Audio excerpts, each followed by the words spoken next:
La France peut-elle être mieux gouvernée? Existe-t-il une alternative politique au macronisme? Les maux de la France sont-ils l'effet d'une volonté? Bienvenue dans ce nouveau numéro de Politique Éco.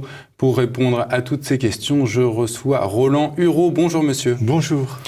Roland Hureau, vous êtes ancien élève de l'école normale sup de l'ENA. Vous êtes agrégé d'histoire. Vous publiez cet ouvrage, Les Gilets jaunes ont raison et bien plus qu'ils ne croient. C'est chez l'Harmattan.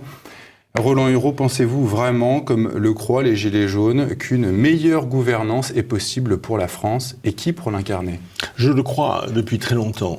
J'ai une expérience dans la fonction publique et dans la politique aussi.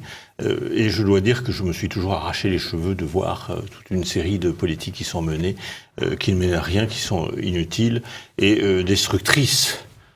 Je pense par exemple en matière d'éducation nationale, les méthodes pédagogiques ont été imposées. Je pense à cette volonté absurde de vouloir fusionner nos 36 000 communes pour n'en laisser que une sur 10. Et j'y reviendrai peut-être, je pense aussi aux politiques économiques qui sont menées. Alors, les Gilets jaunes sont moins sûrs d'eux vous ne le dites. Quand j'ai dit ils ont raison, mais bien plus qu'ils ne croient, parce que ce sont des gens qui n'ont pas forcément une connaissance de ce qui se passe dans les rouages de l'État. Certains l'ont, certains l'ont. Mais on leur dit, vous n'y connaissez rien, vous avez toute une technocratie qui leur dit, vous n'y connaissez rien, vous êtes pas des demeurés, on leur dit pas ça, mais enfin vous êtes une classe en voie de régression, vous êtes pour la plupart des gens du peuple, nous savons, nous faisons ce qu'il faut faire, et votre protestation, c'est une protestation de gens qui résistent parce que ça leur fait, les mesures qui sont prises ça leur font mal, mais de toute façon, il faut en passer par là, il faut continuer. La manière dont la France est gouvernée, c'est la bonne, et vous faites une jacquerie, mais une jacquerie qui ne mène à rien. Et j'ai voulu protester contre ça, j'ai voulu dire qu'il y avait beaucoup plus d'intelligence qu'on ne pensait dans le mouvement des Gilets jaunes, chez beaucoup de gens que j'ai rencontrés sur les ronds-points ou ailleurs, et qui avaient des raisonnements politiques et économiques tout à fait remarquables, alors que j'ai entendu énormément de sottises dans les cercles dirigeants qui m'est arrivé de fréquenter, et il y a aussi beaucoup d'idées fausses qui déterminent nos politiques, et rien ne fait plus de mal que les idées fausses. Mais Roland Hureau, vous voyez bien en France qu'à chaque fois qu'un gouverneur, qu'un Premier ministre ou qu'un président tente d'imposer une réforme, il se voit toujours opposer les syndicats ou tel autre corps intermédiaire. Donc en fait, il faut toujours le consensus. En France, personne ne peut imposer vraiment la volonté du peuple. Mais ça dépend de quelle réforme vous pensez. Si vous êtes dans le cadre préformaté qui est celui d'aujourd'hui, c'est-à-dire le libre-échange d'un côté, l'euro de l'autre, les disciplines budgétaires de Bruxelles, qui manque de légitimité, et que les gens comprennent qu'en réalité les réformes que vous voulez imposer, c'est pas les vôtres, ce sont celles qui vous sont imposées à l'international, eh bien ils se disent on marche pas, parce que pour imposer une réforme, il faut que les gens sentent qu'elle est nécessaire, il faut qu'ils sentent aussi que celui qui vous voulez imposer est véritablement libre. C'est très important. Vous pouvez exercer un leadership que si vous donnez le sentiment d'être libre. Or, dès lors qu'on a l'impression que ce sont des fonctionnaires de Bruxelles ou des fonctionnaires du FMI qui cherchent à vous imposer ces réformes, mais elles manquent dès le départ de légitimité, c'est sûr. Et c'est pas lié au tempérament français. Et puis, quant au fond, on peut se demander s'il était nécessaire de faire de la manière dont on le fait la réforme de la SNCF. On est en train de casser l'électricité de France, qui était une grande réalisation française, pour répondre aux exigences de Bruxelles et peut-être quelque part une certaine envie allemande vis-à-vis d'une grande réussite gauloise. Si vous voulez, les gens sentent confusément que ces réformes ne sont, pas toujours nécessaires et souvent pas nécessaires, et deux, qu'elles sont imposées par des gens qui ne font que réciter un credo qui n'est pas le leur et qui est encore moins celui du peuple français. Roland Hureau, on arrive bientôt au 1 an de ce mouvement des Gilets jaunes. On voit bien quand même que les mobilisations sont quand même de moins en moins importantes. Pourquoi continuez-vous à persister, à croire à la pérennité de ce mouvement ? Je crois à la pérennité de l'immense malaise qui s'est exprimé de cette manière-là. Mais rien ne dit qu'il ne va pas s'exprimer d'une autre manière après l'hiver ou au printemps prochain. Ça a été une expression, un avatar d'un véritable problème de légitimité des pouvoirs qui s'exercent ou qui tentent de s'exercer en France. Le malaise ne sera pas réglé par M. Macron, qui est totalement psychorigide dans la politique qu'il propose. Donc, puisque rien ne sera réglé, il est certain que le malaise va continuer. Comment s'exprimera-t-il? Je ne sais pas. Maintenant, il y a quand même un noyau dur qui persiste. Il n'y a pas moins aujourd'hui de gens sur les ronds-points qu'il y en avait au mois de juillet. Et puis, c'est quand même un gros sacrifice d'aller passer, surtout à l'approche de l'hiver, tout le samedi sur des ronds-points. Alors, ici est créée une fraternité. Ce mouvement est beaucoup mieux organisé, beaucoup mieux interconnecté qu'il y était il y a un an. Mais ils sont moins heureux, bien entendu. Mais est-ce que vous ne pensez pas que les Gilets jaunes ont perdu, d'une certaine manière, en crédibilité, en évitant d'aborder tout un tas de sujets, notamment, par exemple, l'immigration, en tout cas la politique migratoire française? Je pense qu'ils ont délibérément, et sans qu'il y ait un mot d'ordre, évité des sujets qui pouvaient les diviser. Et puis il ne faut pas oublier que le point de départ du mouvement, ça n'a pas été l'immigration, ça a été la question du pouvoir d'achat. C'était la question du pouvoir d'achat, c'était les questions de certaines taxes, mais pas seulement l'essence, c'était la hausse de l'électricité, la hausse des impôts, de certains impôts. Donc tout ça a déterminé le mouvement. Il est clair que je ne dis pas qu'ils ne sont pas tous d'accord sur l'immigration, puisque 75% des Français considèrent qu'il y a un problème. Mais il ne faut pas en parler, il faut pas le dire. Oui, quelque part, ils pratiquent quelque part. Mais il y en a quand même qui ont compris, parce que vous ne trouvez pas d'immigrés sur les ronds-points. Très très peu. Alors qu'il y en a beaucoup qui ont les mêmes problèmes économiques que les travailleurs immigrés, qui sont des vrais travailleurs, qui ont les mêmes problèmes économiques que ceux qui s'expriment dans ce mouvement. Quelque part, il y a des gens qui ont compris qu'une certaine France moyenne, plutôt que profonde, une certaine France moyenne se réveillait alors qu'on pensait qu'elle était complètement amortie. Je pense que tactiquement, ils n'ont pas tort d'évoquer ce sujet, de même qu'ils évoquent avec beaucoup de timidité la question de l'euro, qui est pourtant au centre de difficultés qu'ils rencontrent, ou même les questions climatiques, la propagande sur les questions du climat ayant atteint très largement la population. Vous soulevez un paradoxe, Roland Hureau, dans votre ouvrage. Le progrès technique continue, dites-vous, et pourtant le pouvoir d'achat des Français ne cesse de baisser malgré des taux d'inflation relativement faibles, en tout cas selon l'INSEE. Comment expliquez-vous ce paradoxe, justement? Et c'est le grand problème. C'est-à-dire que depuis un siècle, et depuis 2 siècles, mais surtout depuis 1945, avec les 30 Glorieuses, vous aviez chaque année un pouvoir d'achat qui augmentait chaque année. Vous connaissez la chanson de Guy Béard, mon grand-père est prolétaire, papa consommateur et moi contestataire. Mais aujourd'hui, on dit qu'il va falloir moins consommer demain. À l'époque, on pensait que demain serait toujours meilleur en termes de prospérité matérielle. Je ne vous parle pas des questions morales ou spirituelles, qu'hier. Or, ce mouvement est manifestement interrompu. On dit aux gens, il va falloir vous serrer la ceinture. Maintenant, vous serrez la ceinture. Mais vous allez voir ce que ça va être dans quelques années.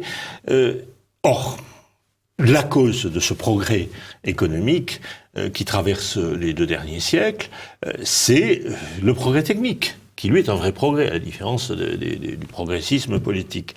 Ce progrès technique, il continue plus que jamais. Vous avez des inventions extraordinaires qui naissent dans le laboratoire. Le français ne s'y retrouve pas. Il s'y retrouve pas du tout. Pas que le français, l'européen, le monde occidental, grande partie du monde occidental. Alors la raison, c'est que c'est les politiques. C'est que. Est-ce qu'il n'y a pas aussi un énorme mensonge sur ce taux d'inflation qu'on nous dit très faible? Ah, mais ça, le monde des Gilets jaunes le sait très bien, que ils écoutent pas l'INSEE, ils voient bien que leur niveau de vie diminue chaque année.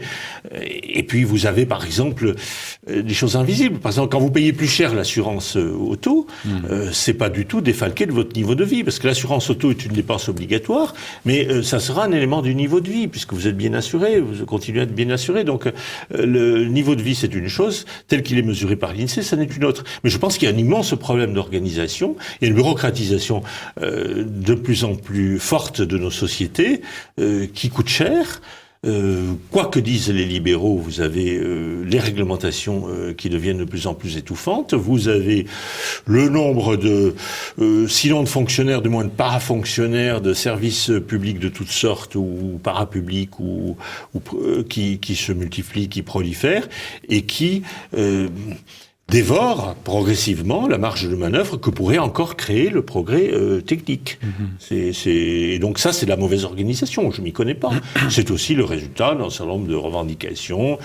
Quand vous avez des gens qui revendiquent toujours plus de sécurité alimentaire, alors qu'il y en a déjà beaucoup, ça veut dire qu'on va faire des réglementations de plus en plus... Oui, non, mais on voit quand même qu'il y a quand même de plus en plus de produits qui peuvent altérer la santé des consommateurs dans les produits industriels, distribués dans les grandes surfaces, etc.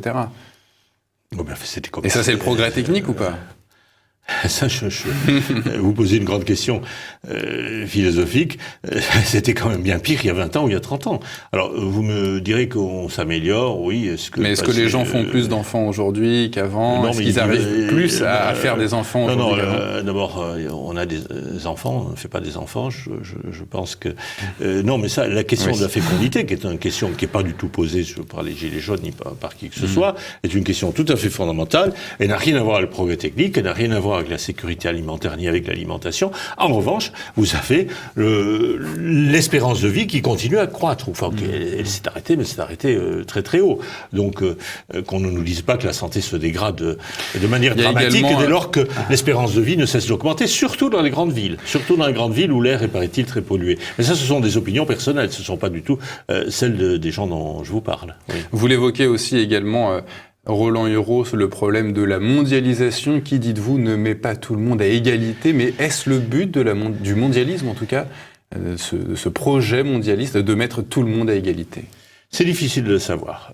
L'idée que la société idéale, ça sera une société mondiale où il n'y aura plus ou peu de gouvernements nationaux, où il y aura un gouvernement mondial, où vous aurez des... libre circulation des marchandises, des travailleurs et des travailleurs et donc des migrants et des capitaux surtout. Cette idée-là, elle est une idée dominante en Occident depuis la guerre, mais n'a commencé à entrer dans les faits qu'à partir de, disons, 1990.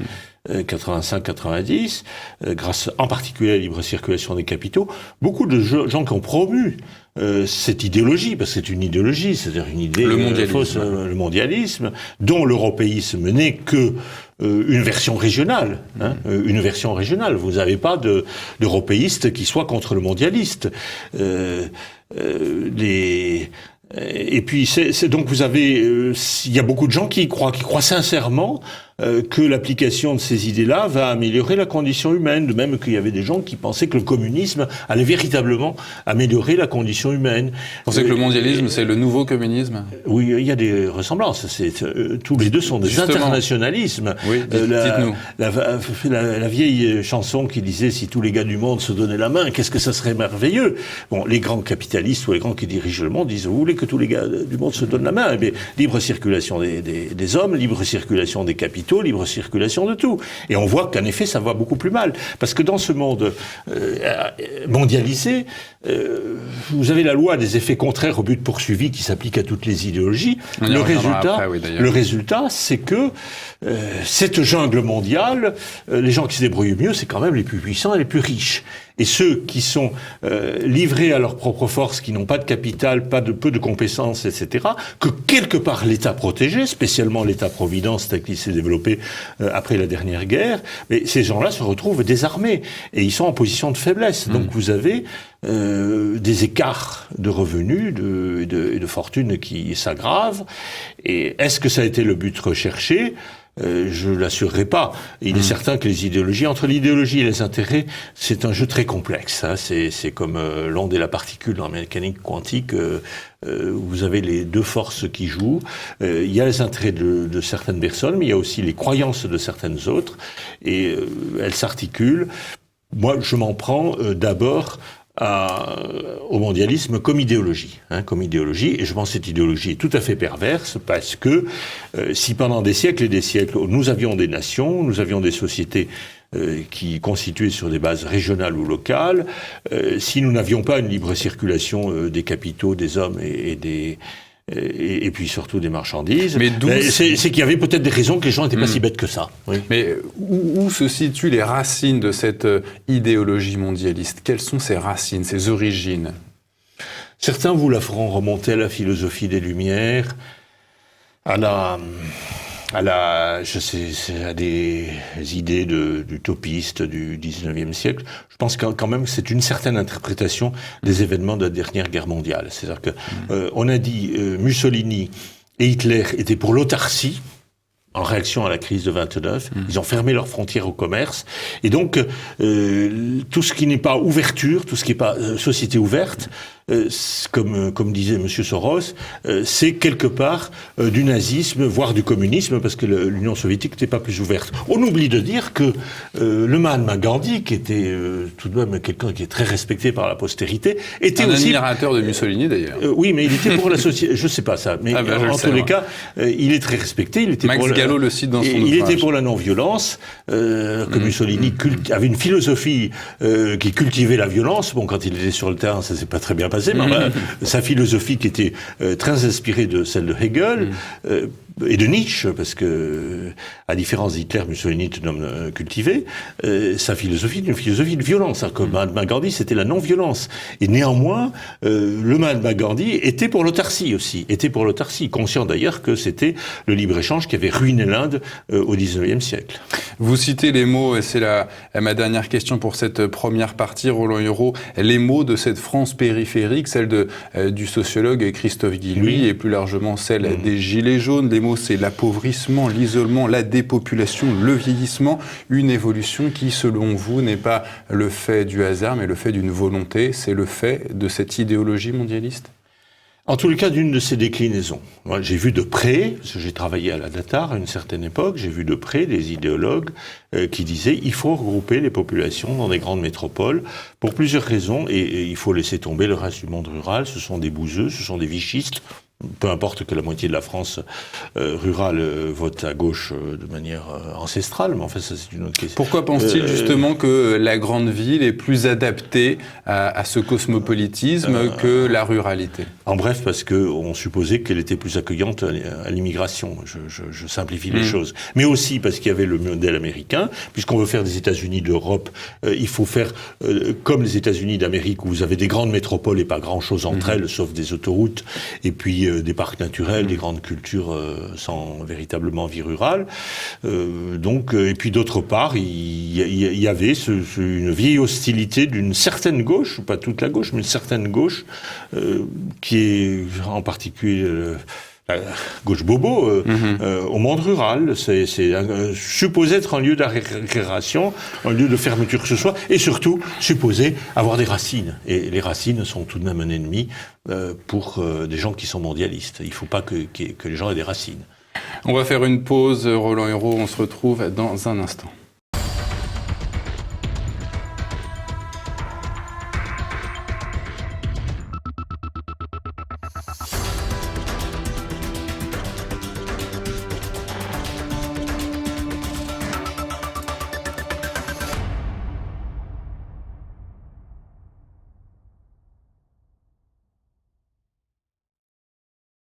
Toujours en compagnie de Roland Hureau pour évoquer et présenter son ouvrage « Les Gilets jaunes ont raison et bien plus qu'ils ne croient ». Roland Hureau, on va poursuivre ce débat, cette discussion sur les Gilets jaunes et principalement les maux de la France.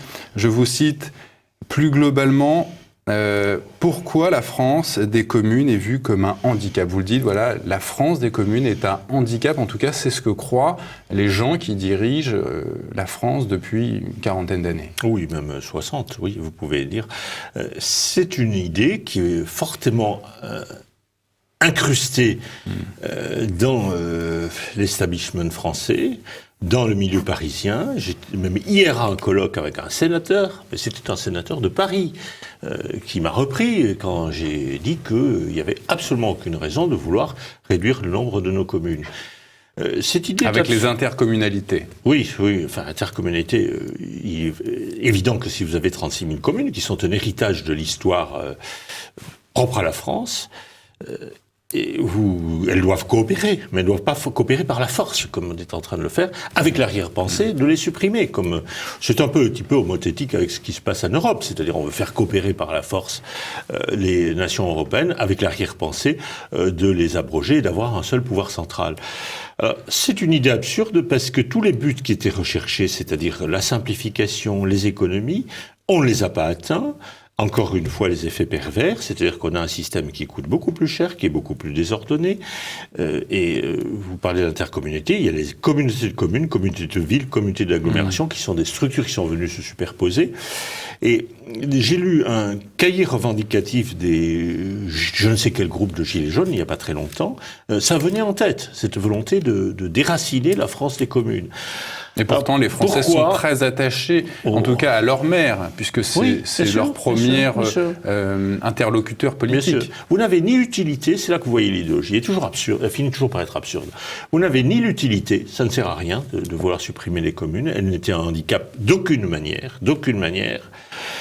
Vous n'avez personne qui le revendique, en tous les cas dans le monde rural, et néanmoins on le fait avec cette idée que ceux qui résistent sont des attardés, c'est un peu ce que je disais, c'était cette volonté de déraciner, les populations françaises. Vous parlez carrément de génocide des communes. Ah oui, il ne faut pas hésiter à le dire, oui, parce que ce sont des entités historiques qui avaient une âme. Vous savez que, je crois que saint Thomas d'Aquin disait que dans chaque communauté, une ville, etc., il y avait un saint, c'est Saint-Martin, Saint-Jean, vous avez un ange. Il disait qu'il y avait un ange pour chaque pays, mais aussi un ange. Donc vous avez quelque part un enracinement très ancien, puisque selon le nom de la commune, vous devinez si elle est d'origine gallo-romaine, par exemple Vitry, ou si elle est d'origine du Moyen-Âge chrétien comme Saint-Eustache ou Saint-Martin, il y a beaucoup de Saint-Martin.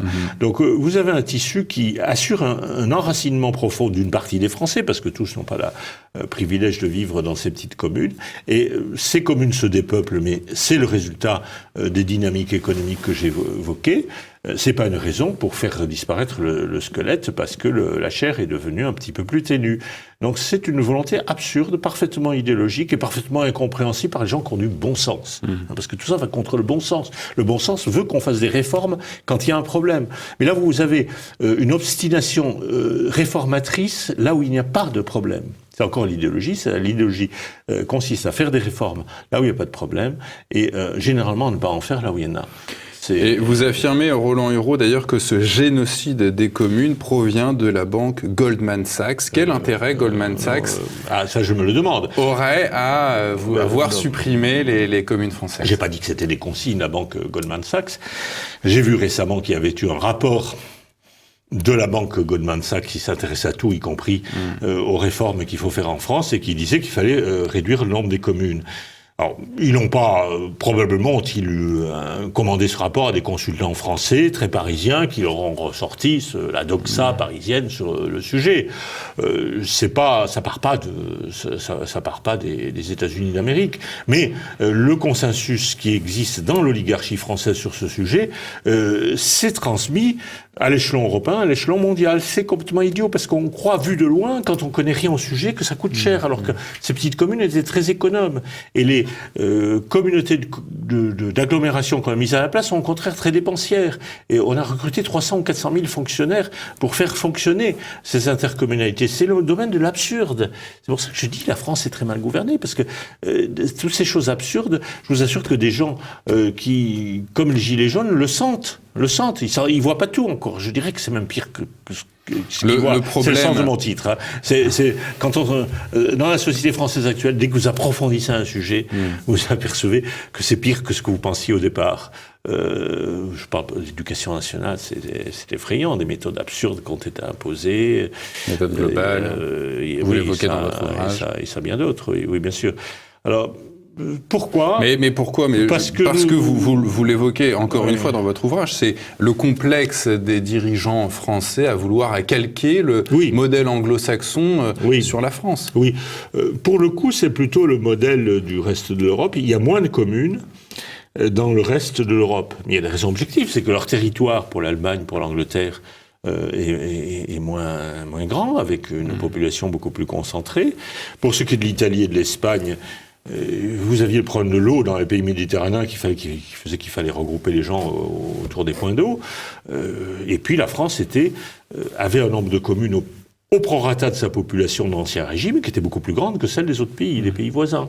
Alors simplement, la croissance de la population française a cessé à partir du 19e siècle, parce que nous avons été très en avance en matière de contrôle des naissances. Et puis au contraire, la population de l'Allemagne, de l'Italie, de l'Angleterre s'est développée, ce qui fait des communes qui auraient paru petites si la population de ces pays-là était restée faible, ont paru de taille normale. Mais enfin, les Anglais ont réussi à étouffer et vider de leur substance les petites communes qu'on appelle les paroisses là-bas. Et quant à l'Allemagne, ça dépend des Länder. Certains les ont supprimés brutalement, ça a été un très grand traumatisme. Dans la nouvelle Länder d'Allemagne de l'Est, ils se sont bien gardés de le faire, considérant que c'était pas forcément une bonne idée. Donc vous avez des régimes différents. C'est absurde, ça ne sert à rien. L'action publique qui est consacrée à ça, ce sont des gens qui perdent leur temps, il ne faudrait pas les payer. Excusez-moi, mais qui foutent la paix à ces communes. Elles ne sont un inconvénient en rien du tout. En rien du tout. Donc il y a le problème de ce modèle anglo-saxon qu'on essaye d'imposer à la France. Il y a également, vous le dites, les modèles français ont dominé le monde, mais on voit quand même aujourd'hui que le modèle de l'État-providence, qui vient s'ajouter, enfin en tout cas qui est antérieur à cette volonté de calquer le modèle anglo-saxon, cet État-providence qui aujourd'hui est assez critiqué. On le voit, l'État, mauvais gestionnaire. Je me référais surtout aux méthodes pédagogiques, parce que les aberrations pédagogiques que vous voyez à l'œuvre aujourd'hui en France, elles ont été appliquées en Allemagne dès après la guerre, avec des résultats désastreux, mais qui n'ont jamais été pris en compte. Elles ont été appliquées dans l'enseignement public, je dis bien public, anglais et américain, pas l'enseignement privé, et dont notamment faire une espèce des horaires où la moitié du temps serait passé à des activités ludiques ou sportives. Donc vous avez, en matière de réforme de l'État, alors que le français, naturellement, le français fonctionnaire était à 80%, parce qu'il y a toujours 20% de branleurs, comme partout, était très dévoué à son travail, sans aucune rémunération. Pas du tout, non. Donc je me suis dit, est-ce que je peux, avec un garçon si bien élevé, utiliser un mot aussi vif mais j'ai donc dit qu'on a dit, il n'y a que l'intéressement pécuniaire qui va marcher, donc on va s'arranger pour faire un intéressement pécuniaire dans toute la fonction publique. Vous croyez encore aujourd'hui au génie des modèles ou du modèle français? C'est quoi aujourd'hui le modèle français? On l'a détruit. Il y avait un certain sens du service public qui était très très répandu chez 60 ou 70% des fonctionnaires de l'État ou locaux qui travaillaient avec beaucoup de dévouement pour des petits salaires. Quelquefois, on leur faisait faire des choses absurdes. Je vous parlais de cette affaire des communes, mais ça, c'était pas de leur faute. Ce dévouement existait. On n'avait pas besoin de mettre un intéressement financier qui a mis une très grande pagaille, qui a suscité des jalousies, qui a suscité de la démoralisation. Et ça, c'est un modèle purement américain imposé par une anthropologie behavioriste, c'est-à-dire que, ou je dirais pavlovienne. Si vous n'avez pas le bout de viande, le chien bougera pas. C'est comme ça. Alors, vous avez, d'une façon générale, oui, ces modèles étrangers ont été... Alors, il y a des choses très bien qui se passent à l'étranger, mais personne s'en occupe en France, parce que c'est pas la mode. Il existe, par exemple, en Allemagne, des instituts d'aide à la recherche des petites et moyennes entreprises qui sont très très importants pour la puissance allemande. Personne ne s'est jamais préoccupé de les transférer en France. Ce sont des schémas, de même que les Länder. On dit, on a fait une réforme, on a regroupé nos régions pour dire, faut faire comme les Allemands, ils sont des gros Länder. Oui, ils en ont deux très gros, qui sont la Bavière et qui sont la Rhénanie-Westphalie. Les autres sont de taille comparable à nos régions. Donc il n'y avait aucune raison de transférer ça. Et puis certains sont plus petits. La Sarre est un tout petit land. Parce que ces transferts, ces modèles étrangers, on les connaît pas généralement. Ce sont des idées reçues. Ce sont et généralement, ça se traduit par des réformes qui ne servent à rien et qui sont souvent destructrices. Tout cela, Roland Hureau, c'est le problème de l'idéologie avec un grand I, si je puis dire, que vous qualifiez de carcan, de forme de cécité mentale, cette idéologie. C'est quoi cette idéologie? Vous l'avez un peu évoqué tout à l'heure. La notion d'idéologie au sens très restreint, c'est-à-dire au sens que lui donne Hannah Arendt et puis Raymond Aron et tous ceux qui ont critiqué le communisme, c'est pas tout système d'idées, c'est uniquement des idées systématiques tirées à partir de 2 ou 3 principes, simplifiés, généralisés, poursuivis jusqu'au bout de leurs conséquences les plus absurdes. Et on a vu ce que ça a donné avec le communisme, avec le socialisme national qui régnait en Allemagne et qui était une forme d'idéologie aussi, et dans d'autres cas. Ça a même quelquefois abouti à des régimes meurtriers. Il reste que, aujourd'hui, nous n'avons pas un grand système global où nous avons peut-être quelque part le mondialisme, mais le mondialisme se décline localement, selon les secteurs de l'action publique, par des micro-idéologies qui n'ont pas forcément... alors ça sera les idéologies qui règnent à l'éducation nationale, comme les idéologies inspirées par Bourdieu, qui sont un petit peu du néo-marxisme. Vous avez celles qui règnent s'agissant des communes, qui n'a pas de rapport direct. Si on cherchait un point commun à toutes ces idéologies, c'est qu'elles s'attachent quand même à déraciner. Mais quelquefois, elles sont même pas voulues en haut lieu. Vous avez, par exemple, toute la mécanique du ministère de la Santé qui veut fonctionnariser, année après année, la médecine libérale. Des certitudes qui conduisent à l'arrogance. Oui, parce que ceux qui sont animés par l'idéologie, c'est le contraire du bon sens.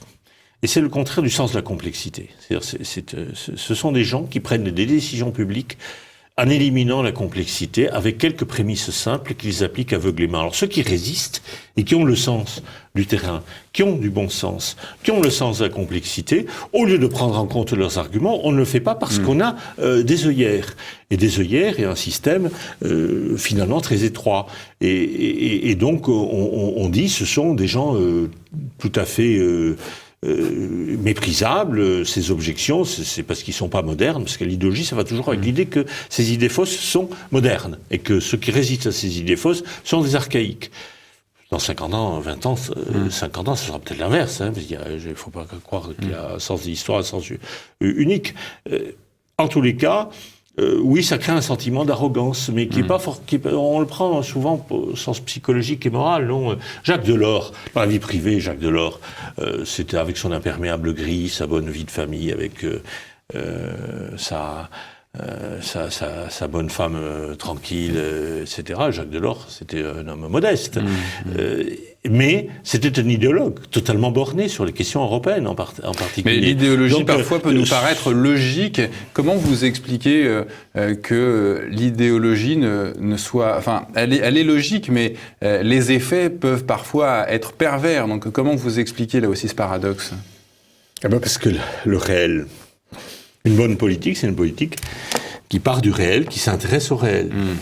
Dès que vous plaquez des idées toutes faites sur le réel, on avait l'exemple des petites communes, mais on en a d'autres exemples, vous vous heurtez à une réalité qui résiste.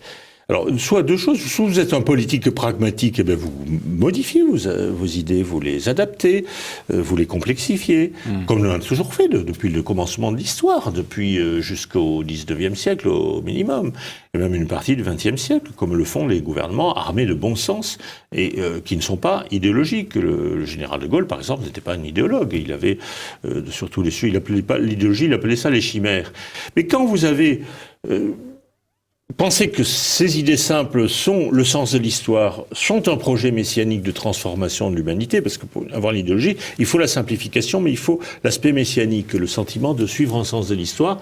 Mais vous n'avez plus de capacité d'adaptation, c'est ce que ressentent les Gilets jaunes vis-à-vis de la société, puisque c'est notre sujet actuel. Ils ont l'impression qu'on ne les écoute pas, mais on ne les écoute pas parce qu'il y a de l'arrogance, c'est parce que vous avez un système. Je crois que c'est Jean Bechler qui disait, non, c'est Hannah Arendt qui dit que l'idéologie consiste à déduire toutes les politiques possibles à partir d'une ou deux prémisses. Alors les prémisses sont pas les mêmes. Pour les marxistes, c'était l'histoire du monde, c'est l'histoire de la lutte des classes. Pour les mondialistes, c'est les nations et les frontières sont mauvaises, il faut les abroger pour que tout aille bien. On va faire une deuxième et dernière pause. On se retrouve, chers téléspectateurs, dans un instant.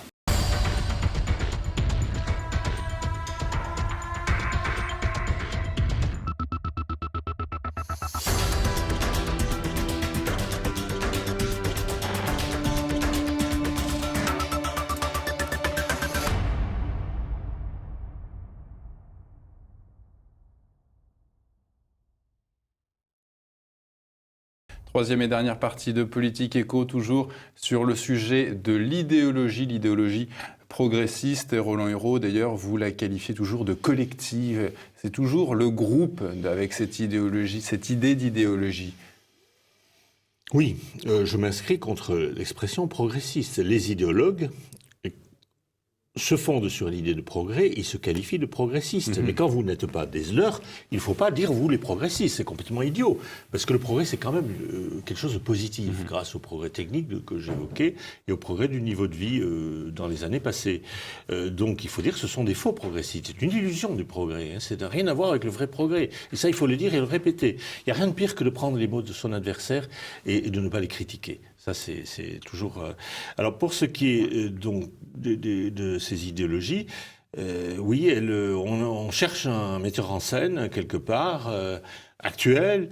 On cherche un pape du mondialisme. On dit que c'est Georges Soros. On disait que c'était Jean Monnet. On peut dire beaucoup de gens. Mais en réalité, vous apercevez des tas de gens suivent ces idéologies. Et ceux qui n'adhèrent pas à cette idéologie, vous dites, sont détruits par cette idéologie, en tout cas par les prêtres, les tenants de cette idéologie. Alors on ne les met pas au goulag, on ne les met pas en camp de concentration. Mais c'est la mort sociale. Oui, c'est une forme de mort sociale, absolument. C'est une forme de mort sociale, et c'est pire encore dans le secteur privé que dans le secteur public. Dans le milieu journalistique, vous en savez quelque chose. C'est terrible de ne pas être... d'être contre l'euro ou de penser que il y a un droit à l'immigration illimité. Vous avez toute une série de sujets qui sont tabous. Les sociétés occidentales sont beaucoup plus raffinées que ne l'étaient les sociétés totalitaires du 19e siècle, qui étaient très brutales dans leur répression. Aujourd'hui, c'est beaucoup plus subtil, mais ça impose une pensée dominante. Et on voit aussi que les gens ont de moins en moins de caractère pour résister à cette pensée dominante. Et donc, vous apercevez aussi que dans ce monde idéologique, ceux qui réussissent le mieux, ce sont des gens complètement creux, mais qui ont parfaitement adopté le code. C'est-à-dire que si vous êtes médiocre, au fond, vous allez mieux prospérer dans une société idéologique. C'est ce qu'on voyait d'ailleurs en Union soviétique. Vous aviez les apparatchiks, plus ils étaient ternes, plus ils étaient gris, plus ils montaient haut dans la hiérarchie. Nous vous l'observez aussi dans nos sociétés occidentales. Dès que vous avez une pensée personnelle, même si elle va dans le bon sens dans certains domaines, dès lors qu'elle est personnelle, elle est suspecte. Vous avez une pensée critique sur des idées qui sont aujourd'hui dominantes, eh bien vous êtes obligé de vous réfugier dans une opposition relativement marginale. Et puis, si vous voulez faire une grande carrière, ce sera très difficile dans le secteur public ou le secteur privé, oui. Vous avez cette phrase, Roland Hureau, je vous cite, « Bien plus que le nationalisme, c'est l'idéologie progressiste qui est facteur de guerre ». J'aimerais qu'on revienne sur cette citation de François Mitterrand à la tribune qui disait « Le nationalisme, c'est la guerre ». Oui, mais ça, c'est le nationalisme n'est-il pas lui aussi une idéologie ? Alors, j'ai pas dit idéologie progressiste, j'ai dit l'idéologie tout court. Tout court. Parce que je ne qualifie pas l'idéologie comme progressiste. C'est pas moi qui le dis, c'est Charles de Gaulle l'a dit et Jean-Paul II l'ont dit. Hein, que c'était non pas la nation, mais la violation du droit des nations. Il est clair que dès que vous avez un état d'esprit national, vous n'avez pas une ambition limitée, vous n'avez pas un système d'idées qui est susceptible de s'étendre à la terre entière. Vous gérez des intérêts. Quand vous gérez des intérêts, vous êtes toujours ouvert au compromis. C'est un petit peu ce que disait Donald Trump. Il a dit « Je suis candidat pour être président des États-Unis ». Vous, Madame Clinton, vous êtes candidate pour être président du monde. C'est pas la même chose. Donc, quand vous avez des idées que vous pensez valables pour la terre entière, vous serez forcément agressif. C'est la politique des changements de régime, par exemple, instaurée par le département d'État sous Obama et même Bush au Proche-Orient, qui a mis une pagaille noire et mis des pays en guerre. Donc, des gens qui n'ont qu'une vision nationale, ils gèrent leurs intérêts, ils peuvent avoir des petits problèmes de frontières, mais c'est pas forcément dramatique. Alors, dans l'histoire, la Deuxième Guerre mondiale, c'est manifestement causé par des chocs de grandes idéologies. Alors, la première, c'est plus compliqué parce qu'il faut distinguer ce qui est nationalisme, nation, patriotisme. Moi, je me contente de dire patriotisme. Hein. Alors, national, être national, c'est normal qu'on soit national. Ça veut dire, ça vient de natus, ceux qui sont nés au même endroit. Et puis, nationalisme, c'est déjà une qualification que vous a donnée le camp adverse, en disant, voilà, vous êtes trop attaché à votre nation, donc vous allez faire la guerre à la terre entière. On n'a pas d'exemple. On a le cas allemand, ou alors on a le cas allemand, parce qu'on dit l'Europe a été divisée par les rivalités nationalistes. Je ne suis pas anti-germanique, mais enfin, l'objectivité historique consiste à voir que depuis 1815, il y a un pays qui a agressé les autres, et puis c'est tout. Et ils ont agressé la France a été envahie 3 fois. La France a envahi personne depuis 1815. Et avant 1815, elle était beaucoup plus offensive, mais sur la base des idéologies de la Révolution française. Elle voulait répandre les idées de la Révolution française à travers l'Europe. Donc c'était déjà une guerre idéologique. Justement, ces guerres, est-ce qu'au fond, c'était pas des guerres d'empire plutôt que des guerres de nation? En tout cas, l'Allemagne ou la Prusse qui aspirait à devenir un empire. Absolument, absolument. Il y a un lien entre empire et idéologie. C'est-à-dire que quand vous avez l'ambition de fédérer des peuples très hétérogènes, le commun dénominateur ne pourra pas être le sentiment national, puisqu'il y en a plusieurs. Le commun dénominateur, ce sera un système d'idées. Un système d'idées.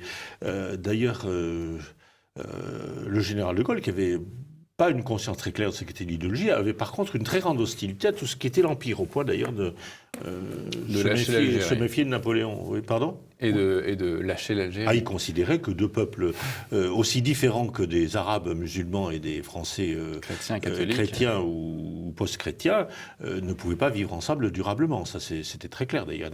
Aujourd'hui, beaucoup de gens qui le disent. Et ils pensaient que les empires étaient, 1, artificiels, 2, vulnérables, et 3, pas appelés à durer très longtemps. Et il avait beaucoup d'exemples, l'empire de Napoléon. Alors, l'Allemagne... Même si en Algérie, les chrétiens et les musulmans vivaient séparément, oui. Et ça se passait relativement bien. Oui, ça se passe bien un certain temps. Au Liban, on a dit pendant... Jusqu'à ce que des idéologues viennent mettre la pagaille. Pas forcément des idéologues, là, c'est une autre question. Le FLN, peut-être, c'était des idéologues. Oui, absolument. Ils avaient la théorie de la guerre révolutionnaire dans la tête, qui était une théorie tout à fait mortifère, parce que l'idéologie conduit à la mort, d'une manière ou d'une autre. Alors, s'agissant du nationalisme allemand, c'est le seul qui nous a créé des problèmes, il y avait l'idée de Deutschland über alles. Alors, je ne parle pas du national-socialisme, qui était une idéologie universelle, même. On déconseillait au SS, à partir de 1936, de se référer à la nation allemande. C'était une reconstruction du monde autour d'une élite raciale qui ne serait pas forcément composée des Allemands.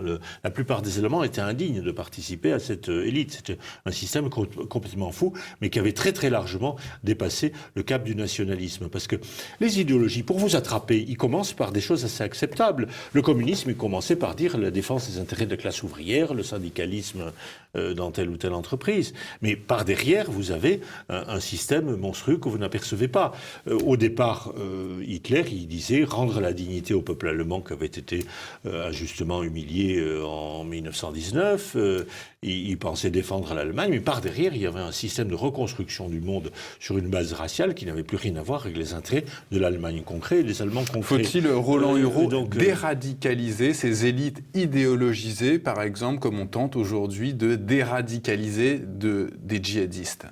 Ben oui, j'ai envoyé ça par... c'est un peu provocateur.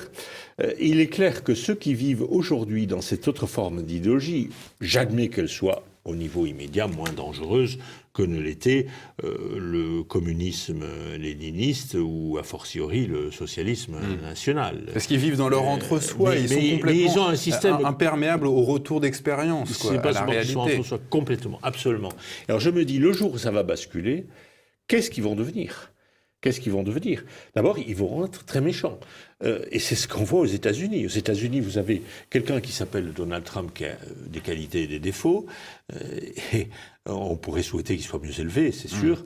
Il reste qu'il a rompu avec cette idéologie mondialiste, libertaire, libre-échangiste qui dominait l'Occident et spécialement les États-Unis au temps de ses prédécesseurs, et impérialiste, l'idéologie impérialiste, parce que Trump, le repli l'Amérique sur les intérêts américains, ça se traduit pas par un surplus d'agressivité, mais au contraire la fin de certaines guerres. Il a terminé la guerre de Syrie, il a terminé la guerre d'Irak, alors que ses prédécesseurs avaient mis le feu partout. Donc vous avez une espèce de cette acharnement invraisemblable que des adversaires de Trump contre lui au point de chercher à lui appliquer l'impeachment. Mais vous avez aussi en Angleterre cet acharnement inouï de gens des adversaires du Brexit pour invalider le résultat d'un référendum qui était pourtant très clair. Ouais. Ça se traduit par une capacité de résistance des idéologues qui n'est pas sous-estimée. Et tout ça parce que dès que leur idéologie vole un éclat, ils n'ont plus rien. Ils ne sont plus rien. Parce que tous ceux qui avaient structuré leur vie disparaissent. Et donc, ils sont... on se demande s'il ne faudra pas des processus de reconversion. Ouais. Alors bon, pour ceux qui sont que fonctionnaires, je n'ai pas d'illusion, ils ont quand même une habitude d'obéir, surtout en France. Je pense que l'administration française obéirait mieux à un gouvernement de rupture que l'administration américaine, qui est tout de même en révolte ouverte pour une partie à l'égard du gouvernement de Donald Trump. Alors oui, c'est un problème, parce que cette idéologie a intoxiqué les esprits très très largement, et tous ceux qui en ont fait leur credo, leur croyance, seront dans un immense désarroi le jour souhaitable où elle s'effondrera. Je dis souhaitable parce que je maintiens que les idéologies conduisent à la guerre et que si aujourd'hui nous n'avons pas une guerre internationale grave, c'est parce que Trump, le non-idéologue, a battu Madame Clinton, qui était une idéologue forcenée et gravissime. Et justement, vous dites que les idéologues sont prêts à tuer. Est-ce que vous pensez que toutes ces lois liberticides que l'on prend depuis maintenant plusieurs décennies, est-ce que vous pensez que ces lois liberticides sont le prélude à cette volonté de tuer des idéologues ? Je ne sais pas. Parce que apparemment, ces idéologies n'ont pas tué massivement en Europe, en tout cas depuis la Seconde Guerre mondiale. Mais en Europe, il y a les guerres des Balkans qui sont en partie une guerre idéologique. Vous avez la guerre de l'Ukraine qui est une guerre idéologique, c'est-à-dire qu'on pensait qu'il y avait un modèle européen qui avait vocation à être un modèle mondial, mais qui d'abord devait s'étendre jusqu'aux frontières extrêmes de l'Europe, donc jusqu'à l'Ukraine. Ça a été... Il y a des manœuvres qui ont fait basculer l'Ukraine dans le camp occidental. Il y a eu des résistances. Et puis vous avez toutes les guerres du Proche-Orient qui sont parties de l'idée qu'il fallait démocratiser par la force ces pays. Des idées qui étaient dans la tête de gens comme tous les néoconservateurs, qui ne sont pas du tout des conservateurs. Les néoconservateurs, c'est un mot mensonger. Ce sont souvent d'anciens trotskistes qui veulent révolutionner le monde avec le capitalisme, en se servant du capitalisme. Et donc... les guerres de regime change, comme on disait, changement de régime pour faire par la force des régimes démocratiques, elles ont fait quand même plusieurs millions de morts. Hein, quand vous ajoutez l'Irak, la Syrie, la Libye, le Yémen, Alors, pour le moment, ça ne nous a pas touchés, grâce au ciel. J'espère que ça continuera. Mais s'imaginer que cette chape de plomb idéologique qui règne sur l'Occident nous met à l'abri de drames plus graves, je pense que ce serait une illusion. Ce serait une illusion. Et sur ces lois liberticides, comment vous expliquez qu'elles soient de plus en plus nombreuses, de plus en plus portées par les gouvernants ? D'abord parce que ceux qui portent cette idéologie dominante, et le président Macron est un idéologue, un représentant tout à fait emblématique de cette idéologie dominante, sont de plus en plus sur la défensive. Ils se rendent bien compte que ces idées ne marchent pas. S'il n'a pas compris que l'idée qui se faisait de l'Europe ne marchait pas, avec l'affaire de Sylvie Goulard, qui est une idéologue forcenée de l'Europe, au point de dire qu'elle ne se sentait pas spécialement française. Donc, s'il n'a pas compris, il va certainement... il se sent quand même sur la défensive quelque part. Mais vous dites d'ailleurs qu'au fond, même les idéologues savent qu'ils font fausse route. Oui, quelque part, je pense, je soupçonne. Vous pensez vraiment qu'ils ont une conscience confuse, oui. Oui, confuse, parce que s'ils étaient très sûrs d'eux, ils ne seraient pas crispés comme ils sont. Ils seraient dit, bon, nous avons de bonnes idées, elles vont s'imposer par l'évidence. Et ils seraient... J'ajoute que les idéologues, ayant un projet qui est quelque part messianique, ça peut être du messianisme lourd comme le communisme, ça peut être du messianisme plus léger, considèrent que ce projet messianique passe avant toute chose, de toutes les manières. Pour le faire prévaloir, il ne faut respecter ni la Constitution, ni la déontologie, ni la morale, ni la liberté de la presse, ni les libertés individuelles. Donc il y a un côté totalement transgressif.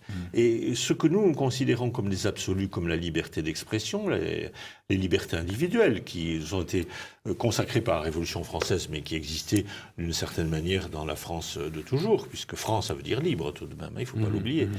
Et cet esprit de liberté qui traverse les siècles, qui, comme le disait Chateaubriand, les idéologues considèrent que leur projet est tellement d'importance pour l'espèce humaine que il doit prévaloir sur toutes les inhibitions que pourrait vous donner l'éthique, les principes constitutionnels, les principes fondamentaux, etc., etc.